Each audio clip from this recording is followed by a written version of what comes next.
Shalom saudara sekalian. Mari kita persiapkan hati kita untuk menerima kebenaran firman Tuhan pada saat ini. Kita berdoa. Tuhan Yesus, kami akan mendengarkan kebenaran firman-Mu. Urapi kami untuk mengerti firman-Mu. Apa yang menjadi kehendak-Mu, rencana-Mu dalam kehidupan kami dinyatakan Tuhan. Dalam nama Tuhan Yesus kami mengucap syukur, kami berdoa. Haleluya. Amin. Nah saudara sekalian, saya ajak saudara membaca satu ayat dari firman Tuhan di dalam 2 Korintus pasal yang ke-10 ayat yang ketiga. 2 Korintus 10 ayat yang ketiga. Demikian firman Tuhan. Memang kami masih hidup di dunia, tetapi kami tidak berjuang secara duniawi. Saudara sekalian, firman Tuhan ini singkat saja, tapi punya arti dan makna yang sangat dalam. Rasul Paulus berkata, memang mereka sebagai pelayan-pelayan Tuhan, sebagai pelayan-pelayan Kristus, mereka masih hidup di dunia. Tetapi saudaraku, sekalipun mereka masih hidup di dunia, kata Rasul Paulus, tetapi mereka tidak berjuang secara duniawi. Mereka tidak melayani Tuhan dengan cara-cara duniawi. Mereka tidak hidup dengan ambisi-ambisi duniawi di dalam pelayanan mereka. Mereka tidak hidup dengan keinginan-keinginan duniawi di dalam melayani pekerjaan Kristus. Sering sebagai orang Kristen kita mendengar bahwa kita berkata Tuhan itu baik. Memang betul saudara sekalian, Tuhan itu sangat baik di dalam kehidupan kita. Tetapi dalam hidup ini sebagai orang Kristen, tidak otomatis kita mengalami kebaikan-kebaikan Tuhan dalam hidup kita. Tidak otomatis kita mengalami janji-janji Tuhan dalam hidup kita. Untuk mengalami kebaikan Tuhan dan janji Tuhan dalam hidup kita, kita harus respon sungguh-sungguh akan kebaikan Tuhan dan kasih Tuhan dalam kehidupan kita. Keselamatan jiwa kita, contohnya saudaraku, itu merupakan keselamatan atau anugerah yang Tuhan berikan dalam hidup kita sebagai orang percaya. Itu merupakan kasih karunia yang Tuhan berikan dalam hidup kita, yang Tuhan sudah tebus dari kehidupan yang lama. Saat kita percaya, kita menerima kelahiran baru dalam Kristus. Tetapi saudaraku, keselamatan itu tidak otomatis datang dalam hidup kita. Kita harus percaya kepada Tuhan.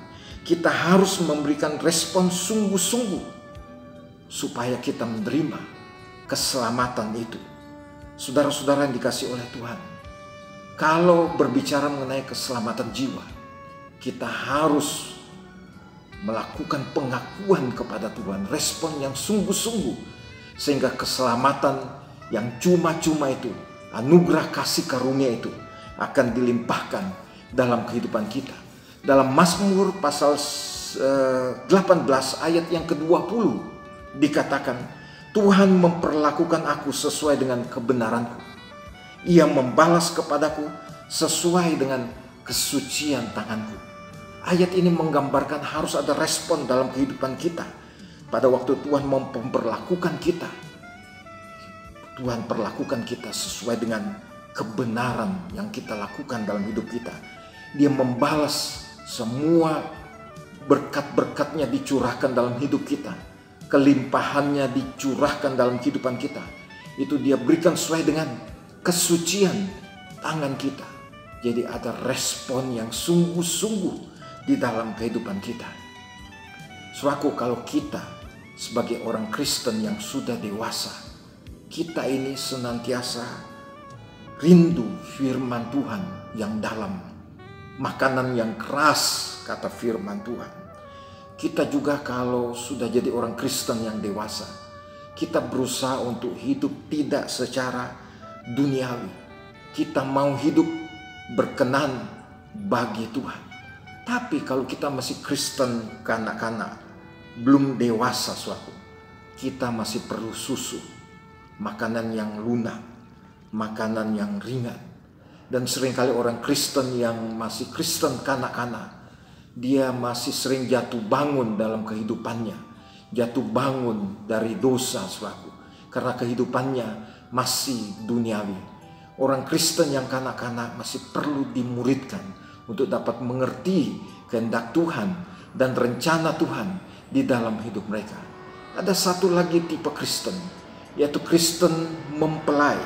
Kristen mempelai ini adalah Kristen yang selalu rindu firman Tuhan yang murni. Orang percaya, orang Kristen mempelai adalah orang yang sungguh-sungguh berfokus mempersiapkan dirinya untuk menantikan kedatangan Kristus yang kedua kalinya. Orang Kristen mempelai berusaha untuk hidup dalam kekudusan dan kebenaran Tuhan, melakukan apa yang menjadi perintah Tuhan dalam hidupnya. Dia punya respon yang dalam untuk hidup sungguh-sungguh di hadapan Tuhan. Di dalam kehidupannya, dia menyalibkan semua hawa nafsu kedagingannya. Dia membuang semua keinginan-keinginan duniawi. Dia menanggalkan semua ambisi-ambisi duniawi. Saya harap saudara menjadi orang Kristen mempelai yang dipersiapkan Tuhan untuk menantikan dia datang kedua kalinya. Seringkali dalam kehidupan kita harus merenungkan tentang kehidupan kita. Apakah kita menjadi orang Kristen dengan kualitas iman yang bagaimana, saudaraku? Kalau kita jadi orang Kristen, tapi hidup kita masih sering diombang-ambingkan dengan kebimbangan, dengan ketakutan, kekhawatiran, pertanyaannya adalah, kita adalah orang Kristen yang kualitas iman kita itu yang bagaimana? Atau mungkin saudaraku, kita berkata bahwa aku ini orang Kristen yang mempunyai hidup yang berkenan di hadapan Tuhan. Pertanyaannya adalah kualitas hidup kita yang bagaimana? Apakah hidup kita masih duniawi atau bagaimana, saudaraku? Atau mungkin kita adalah orang yang suka menyembah Tuhan, suka memuji Tuhan. Dan pertanyaannya adalah kualitas penyembahan kita itu adalah yang bagaimana? Apakah penyembahan kita itu hanya di mulut saja, kata Alkitab, tetapi sesungguhnya hati kita itu jauh daripada Tuhan. Saudara-saudara yang dikasihi oleh Tuhan Yesus, memang kita masih hidup di dunia, tapi jangan kita hidup dengan cara-cara duniawi. Kita tidak bisa mengalami kemuliaan Kristus yang seutuhnya di dalam hidup kita kalau kita tidak mati terhadap segala ambisi-ambisi duniawi dalam hidup ini. Keinginan-keinginan duniawi, hawa nafsu daging. Kalau kita tidak mati terhadap itu semua, saudara dan saya tidak akan pernah mengalami kemuliaan Kristus yang seutuhnya di dalam kehidupan kita.